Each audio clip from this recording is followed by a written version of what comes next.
सम्मान में इतना ही कहना चाहूंगा कि न जाने कौन सी दौलत है इनके लहजे में, न जाने कौन सी दौलत है इनके लहजे में, ये बोलते हैं तो दुनिया खरीद लेते हैं। माननीय प्रधानमंत्री। नमस्कार जी। यूपी के मुख्यमंत्री श्रीमान योगी आदित्यनाथ जी, संसद में मेरे साथी, हमारे युवा मित्र भाई हरीश द्विवेदी जी, विभिन्न खेलों के खिलाड़ी, राज्य सरकार के मंत्रीगण, विधायकगण, अन्य सभी जनप्रतिनिधि, अन्य सभी वरिष्ठ महानुभाव और विशाल संख्या में मैं देख रहा हूं चारों तरफ नौजवान ही नौजवान है। मेरे प्यारे भाइयों और बहनों, ये हमारी बस्ती महर्षि वशिष्ठ की पावन धरती है। श्रम और साधना, तप और त्याग की धरती है। और एक खिलाड़ी के लिए उसका खेल भी एक साधना ही है, एक तपस्या है, और जिसमें वो अपने आप को तपाता रहता है। और सफल खिलाड़ी का फोकस भी बहुत सटीक होता है, और तब जाकर के एक के बाद एक नए नए पड़ाव पर विजयश्री प्राप्त करता हुआ वो आगे बढ़ता है, सिद्धि हासिल करती है। मुझे खुशी है कि बस्ती में हमारे संसद के साथी भाई हरीश द्विवेदी जी की मेहनत से इतने विशाल खेल महाकुंभ का आयोजन हो रहा है। भारत के खेलों में परंपरागत पारंगत स्थानीय खिलाड़ियों को ये खेल महाकुंभ नई उड़ान का अवसर देंगे। मुझे बताया गया है कि भारत के करीब करीब 200 सांसदों ने अपने यहां इसी तरह एमपी खेल स्पर्धा आयोजित की है, जिसमें हजारों युवाओं ने हिस्सा लिया है। मैं भी एक सांसद हूं, काशी का सांसद हूं, तो मेरे काशी के संसदीय क्षेत्र में भी ऐसा खेल स्पर्धाओं का सिलसिला चल पड़ा है। इसी तरह के खेल महाकुंभ अनेक स्थानों पर कराकर, एमपी खेल स्पर्धा कराकर सभी सांसद नई पीढ़ी का भविष्य गढ़ने का काम कर रहे हैं। सांसद खेल महाकुंभ में अच्छा प्रदर्शन करने वाले युवा खिलाड़ियों को स्पोर्ट्स अथॉरिटी ऑफ इंडिया के ट्रेनिंग सेंटर्स में आगे की ट्रेनिंग के लिए भी चुना जा रहा है। इससे देश की युवा शक्ति को बहुत लाभ होगा। इस महाकुंभ में ही 40,000 से ज्यादा युवा हिस्सा ले रहे हैं, और मुझे बताया गया कि पिछले साल की तुलना में ये 3 गुना ज्यादा है। मैं आप सभी को, मेरे सभी युवा दोस्तों को इन खेलों के लिए ढेर सारी शुभकामनाएं देता हूं। अभी मुझे खो खो देखने का अवसर मिला। हमारी बेटियां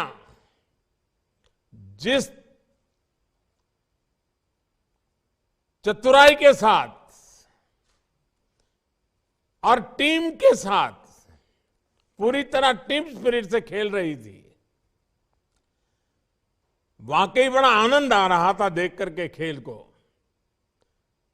मैं जानता नहीं हूं मेरी ताली आपको सुनाई दे रही थी कि नहीं दे रही थी, लेकिन एक बढ़िया खेल खेलने के लिए और मुझे भी खो खो के खेल का आनंद प्राप्त करने का अवसर देने के लिए मैं इन सभी बेटियों को बधाई देता हूं, उनका अभिनंदन करता हूं।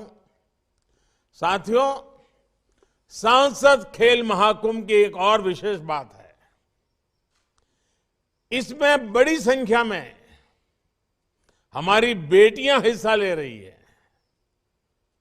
और मुझे विश्वास है बस्ती, पूर्वांचल, यूपी और देश की बेटियां ऐसे ही राष्ट्रीय अंतर्राष्ट्रीय प्रतियोगिताओं में अपना दमखम दिखाती रहेगी। अभी कुछ दिन पहले ही हमने देखा है कि women under 19 T20 world cup में हमारे देश की कप्तान शेफाली वर्मा ने कितना शानदार प्रदर्शन किया।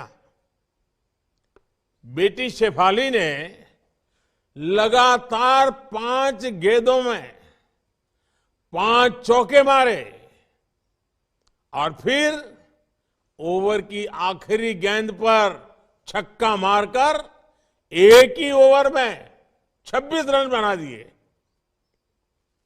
ऐसे ही कितना सारा टैलेंट भारत के कोने कोने में है। स्पोर्ट्स टैलेंट को तराशने में इस तरह के सांसद खेल महाकुंभ की बड़ी भूमिका है। साथियों, एक वक्त था जब स्पोर्ट्स की गिनती एक्स्ट्रा करिकुलर एक्टिविटी में के तौर पर हुआ करती थी, यानी इसे पढ़ाई से अलग केवल टाइम पास का जरिया समझा जाता था। बच्चों को भी यही बताया और यही सिखाया। इससे पीढ़ी दर पीढ़ी एक मानसिकता समाज के अंदर घर कर गई कि स्पोर्ट्स उतना जरूरी नहीं है, वो जीवन और भविष्य का हिस्सा नहीं है। इस मानसिकता से देश का बहुत बड़ा नुकसान हुआ। कितने ही सामर्थ्यवान युवा, कितनी ही प्रतिभाएं मैदान से दूर रह गई। बीते 8-9 वर्षों में देश ने इस पुरानी सोच को पीछे छोड़कर स्पोर्ट्स के लिए एक बेहतर वातावरण बनाने का काम किया है। इसलिए अब ज्यादा बच्चे और हमारे नौजवान स्पोर्ट्स को कैरियर के विकल्प के तौर पर देखने लगे हैं। फिटनेस से लेकर हेल्थ तक, टीम बॉन्डिंग से लेकर तनाव मुक्ति के साधन तक, प्रोफेशनल सक्सेस से लेकर पर्सनल इंप्रूवमेंट तक स्पोर्ट्स के अलग अलग फायदे लोगों को नजर आने लगे हैं। और खुशी की बात यह है कि माता पिता भी अब स्पोर्ट्स को गंभीरता से ले रहे हैं। ये बदलाव हमारे समाज के लिए भी अच्छा है, स्पोर्ट्स के लिए भी अच्छा है। स्पोर्ट्स को अब एक सामाजिक प्रतिष्ठा मिलने लगी है और साथियों, लोगों की सोच में आए इस परिवर्तन का सीधा लाभ खेल के क्षेत्र में देश की उपलब्धियों पर दिख रहा है। आज भारत लगातार नए नए रिकॉर्ड बना रहा है। हमने ओलंपिक में अब तक का सर्वश्रेष्ठ प्रदर्शन किया। पैरालंपिक में भी अब तक का बेस्ट प्रदर्शन किया। अलग अलग खेलों के टूर्नामेंट्स में भारत का प्रदर्शन अब चर्चा का विषय बन रहा है। और साथियों, मेरे नौजवान साथियों, ये तो अभी शुरुआत है। अभी हमें और लंबी यात्रा करनी है। हमें नए लक्ष्यों को हासिल करना है। हमें कई नए रिकॉर्ड बनाने हैं।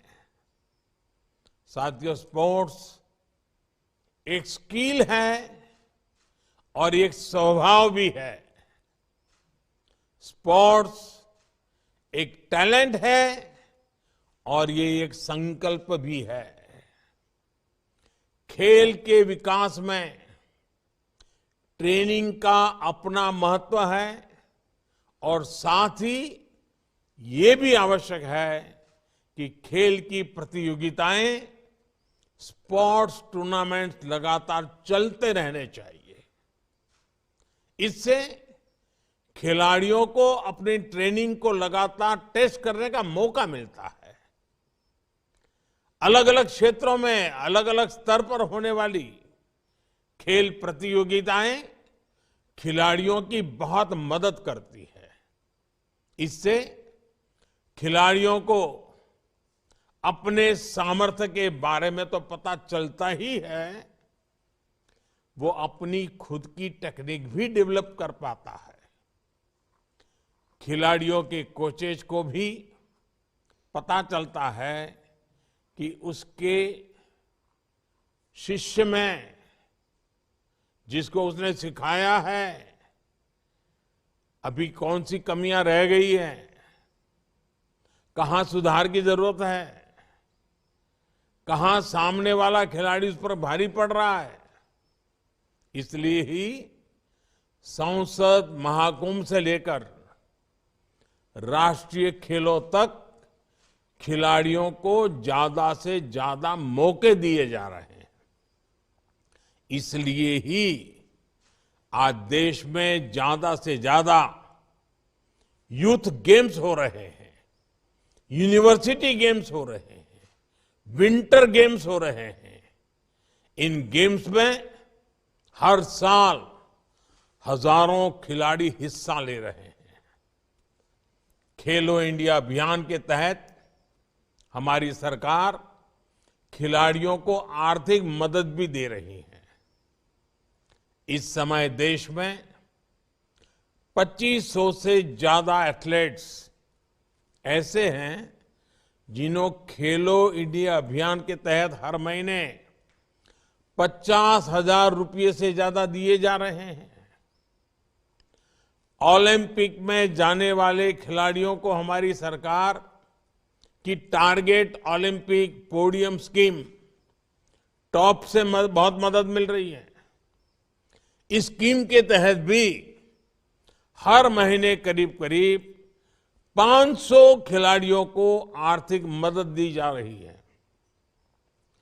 अंतर्राष्ट्रीय स्तर के कुछ खिलाड़ियों की जरूरत को देखते हुए सरकार ने उन्हें 2.5 करोड़ रुपए से लेकर 7 करोड़ रुपए तक की मदद की है। साथियों, आज का नया भारत स्पोर्ट्स सेक्टर के सामने मौजूद हर चुनौती के समाधान का भी प्रयास कर रहा है। हमारे खिलाड़ियों के पास पर्याप्त संसाधन हो, ट्रेनिंग हो, टेक्निकल नॉलेज हो, इंटरनेशनल एक्सपोजर हो, उनके चयन में पारदर्शिता हो, इन सभी पर जोर दिया जा रहा है। आज बस्ती और ऐसे ही दूसरे जिलों में खेलों से जुड़े इंफ्रास्ट्रक्चर तैयार किए जा रहे हैं, स्टेडियम बनाए जा रहे हैं, कोचेज की व्यवस्था की जा रही है। देश भर में 1000 से ज्यादा खेलो इंडिया डिस्ट्रिक्ट सेंटर्स भी बनाए जा रहे हैं। मुझे खुशी है कि इनमें से 750 से ज्यादा सेंटर्स बनकर तैयार भी हो चुके हैं। देश भर के सभी प्ले फील्ड्स की जियो टैगिंग भी की जा रही है ताकि खिलाड़ियों को ट्रेनिंग मिलने में परेशानी ना हो। सरकार ने नॉर्थ ईस्ट के युवाओं के लिए मणिपुर में स्पोर्ट्स यूनिवर्सिटी का निर्माण किया है और यूपी के मेरठ में भी स्पोर्ट्स यूनिवर्सिटी का भी निर्माण किया जा रहा है। और मुझे बताया गया है कि यूपी में अनेकों नए स्टेडियम तैयार हो चुके हैं। खेलों को बढ़ावा देने के लिए यूपी के अनेक जिलों में स्पोर्ट्स हॉस्टल भी चलाए जा रहे हैं। राष्ट्रीय स्तर की सुविधाएं अब स्थानीय स्तर पर पहुंचाने का भी प्रयास है। यानी आपके पास, मेरे नौजवान साथियों, आपके पास अपार अवसर है। अब आपको जीत का झंडा लहराना है, देश का नाम रोशन करना है। साथियों, हर खिलाड़ी जानता है कि उसके लिए फिट रहना कितना जरूरी है और उसमें फिट इंडिया मूवमेंट की अपनी भूमिका रही है। फिटनेस पर ध्यान देने के लिए आप सभी एक और काम जरूर करें। अपने जीवन में योग को शामिल करें। योग से आपका शरीर भी स्वस्थ रहेगा और आपका मन भी जागृत रहेगा। इसका लाभ आपको आपके खेल में भी मिलेगा। इसी तरह हर खिलाड़ी के लिए पौष्टिक भोजन भी उतना ही जरूरी होता है। इसमें हमारे जो मिलेट्स हैं, हमारा मोटा अनाज जो कहते हैं, मोटे अनाज की बात जो करते हैं, आमतौर पर हमारे यहां गांवों में हर घर में खाया जाता है। ये मिलेट्स की भोजन में बहुत बड़ी भूमिका हो सकती है। आपको पता है कि भारत के कहने पर साल 2023 को इंटरनेशनल ईयर ऑफ मिलेट्स घोषित किया गया है। अपने डाइट चार्ट में आप मिलेट्स को शामिल करेंगे तो ये भी आपको बेहतर स्वास्थ्य में मदद करेगा। साथियों, मुझे भरोसा है हमारे सभी युवा खेलों से बहुत कुछ मैदान में भी सीखेंगे, जीवन में भी सीखेंगे। और आपकी ये ऊर्जा खेल के मैदान से विस्तार होती होती देश की ऊर्जा बन जाएगी। मैं हरीश जी को बहुत बधाई देता हूं। बड़े लगन से इस काम के पीछे वो लगे रहते हैं। इस कार्यक्रम के लिए पिछली पार्लियामेंट में आकर के मेरे से निमंत्रण दे गए थे, तो उनका ये जो बस्ती के जवानों के लिए, नौजवानों के लिए दिन रात काम करने का उनका स्वभाव है, वो खेल के मैदान में भी दिखाई दे रहा है। मैं आप सबको बहुत शुभकामनाएं देता हूं। बहुत बहुत धन्यवाद।